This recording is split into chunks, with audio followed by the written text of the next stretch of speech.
ಕರ್ನಾಟಕದಲ್ಲಿ ಒಟ್ಟು ಎಷ್ಟು ಜಿಲ್ಲೆಗಳಿವೆ? 31. ಕರ್ನಾಟಕದಲ್ಲಿ ಒಟ್ಟು ತಾಲೂಕುಗಳು? 238. ಕರ್ನಾಟಕದಲ್ಲಿ ಒಟ್ಟು ಗ್ರಾಮಗಳು? 30,562. ಕರ್ನಾಟಕದಲ್ಲಿ ಒಟ್ಟು ಜನಸಂಖ್ಯೆ?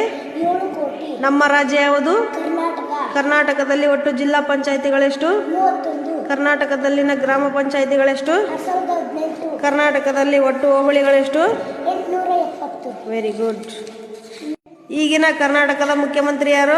ಸಿದ್ದರಾಮಯ್ಯ. ಈಗಿನ ನಮ್ಮ ದೇಶದ ಪ್ರಧಾನಮಂತ್ರಿ ಯಾರು? ನರೇಂದ್ರ ಮೋದಿ. ನಮ್ಮ ದೇಶ ಯಾವುದು? ಭಾರತ. ನಮ್ಮ ರಾಜ್ಯದ ರಾಜಧಾನಿ?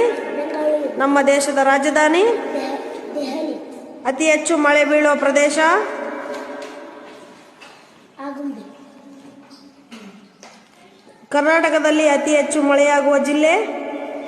ಆಗುಂಬೆ. ಕರ್ನಾಟಕದ ಅತಿ ದೊಡ್ಡ ಜಿಲ್ಲೆ? ಬೆಳಗಾವಿ. ಕರ್ನಾಟಕದ ಶ್ರೀಮಂತ ಜಿಲ್ಲೆ? ಬೆಂಗಳೂರು. ನಮ್ಮ ದೇಶ ಯಾವುದು?